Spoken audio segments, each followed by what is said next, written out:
আল্লাহ সুবহানাহু ওয়া তাআলা নবী এই জন্য বলছে আমার উম্মাত ধ্বংস দুটো কারণ, এক হুব্বুদ দুনিয়া, দুনিয়ার প্রতি ভালোবাসা, দুনিয়ার প্রতি প্রেম ভালোবাসা মহব্বত যা করবে দুনিয়ার জন্য। দেখছে মেয়েটা দাওরা পাস করেছে, একদম ভালো রেজাল্ট, সব দিক থেকে ঠিক আছে, ছেলেটাও নামাজ পড়ে, কিন্তু বিয়ে করতে যাবে মেয়েটাকে দেখেছে সবকিছু ঠিক আছে, মেয়েটা দেখতে কালো, সঙ্গে সঙ্গে ছেলেটা বিয়ে করছে না, ঘুরে চলে আসে, না বিয়ে করা যাবে না, কি কালো বা আছে না নাই কথা বলেন।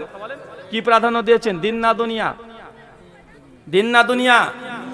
দুনিয়া প্রাধান্য দিয়েছেন। আপনি জানেন মেয়েটা খুব ধার্মিক, একদম মাদ্রাসায় দাওরা পাস করে চলে এসেছে, মেয়েটা তাহাজ্জুদের নামাজ ইয়াং অবস্থা থেকেই পড়ে, কঠিন পর্দা করে, সবকিছু ঠিক আছে, কিন্তু মেয়েটা দেখতে একটু কালো বা নাকটা একটু বাঁকা বা একটু অসুন্দর, আপনি তাকে আর বিয়ে করছেন না, ছুটে চলে আসছেন, আপনি খুঁজছেন কি নিব ক্যাটরিনা কাইফ সহ জান্নাতের হুর, তাই না ভাইজান? বিয়ে করার সময় মানে নামাজ পড়ে এমনও নিব, আবার ক্যাটরিনা কাইফ মতো সুন্দরী হতে হবে, ভাই এমন আছে না নাই? আচ্ছা শুধু ছেলেরা নাই, মেয়েরাও আছে, এটা খুব বেশি বেশি দেখা যায়।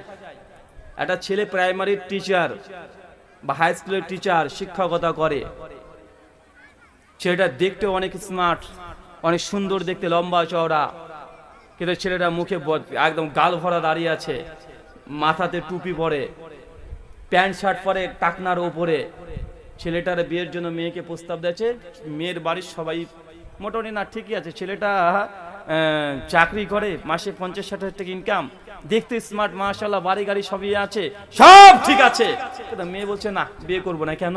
যাই হোক ও হুজুর যে এই মুখে দাঁড়িয়ে আছে, যে লোকে বলবে আরে কি রে এ তোর পেছনে এত এত ছেলে পেলে ঘুরে বেড়ালো, শেষ পর্যন্ত তুই চাচাকে বিয়ে করলি, আছে না নাই কথা বলেন।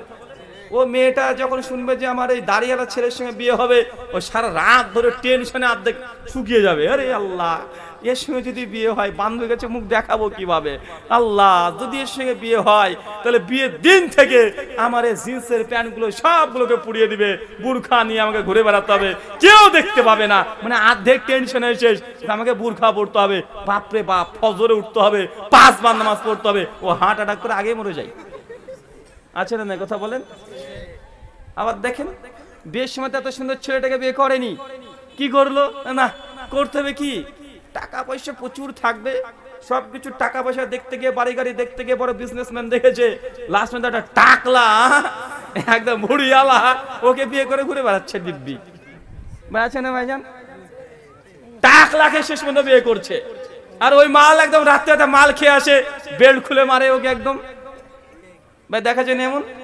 2 বছর 4 বছর পর কি হয়, ডিভোর্স হয়ে যাচ্ছে, অথবা ওই মেয়েটা তখন মসজিদ ইমাম কাছে আসে, ইমাম সাহেব আমার স্বামীটা খুব জ্বালায়, প্রতিদিন মদ খেয়ে এসে মারে, প্রতিদিন আমার উপরে নির্যাতন করে, আমাকে খেতে দেয় না, সিগারেটের ছাকা দিয়েছে ইমাম সাহেব, আমার স্বামীটাকে একটু বোঝান না, একটু আল্লাহ রাস্তায় নিয়ে আসেন না, যদি একবার নামাজ পড়ান না ইমাম সাহেব, একটু নামাজি বানিয়ে দেন না, ভাই করে কি করে না কথা বলেন।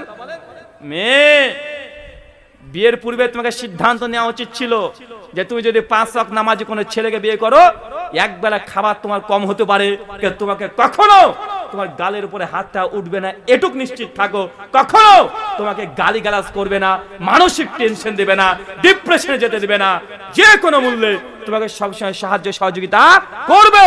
কিন্তু তুমি বিয়ের আগে শুধু দেখলে যে হুজুরের মতো দাড়ি, অতএব বিয়ে করবো না, কিন্তু তুমি বিয়ের পরে 5 বছর পর তুমি তখন মনে মনে চাইবে আল্লাহ আমার ছেলে আমার স্বামীরা যদি নামাজ পড়তো তাহলে ভালো হতো, ভাই আছে না নাই কথা বলেন। বিয়ের আগে নামাজি দরকার হয় না, বিয়ের পরে যখন রস টস সব শেষ আর কিছু নাই, এখন নামাজি দরকার, এখন হুজুরের পেছন পেছন ঘুরে বেড়ায়, হুজুর আমার স্বামীটাকে বুঝান, হুজুর আমার স্বামীটাকে একটু বুঝান, আছে না নাই কথা বলেন। এই যে বাস্তব নমুনা, যখন আমরা দুনিয়ার মোহে আচ্ছন্ন হয়ে গেছি, আল্লাহ বলছেন মুসলিম উম্মাহ ধ্বংসের 2টো কারণ, 1 হুব্বুদ দুনিয়া, দুনিয়ার মোহ, দুনিয়ার প্রতি ভালোবাসা, 2 কারিয়াতুল মত, মানুষ মুসলিম উম্মাহ মৃত্যুকে ভয় পাবে। কি ভয় পাবে? কি ভয় পাবে?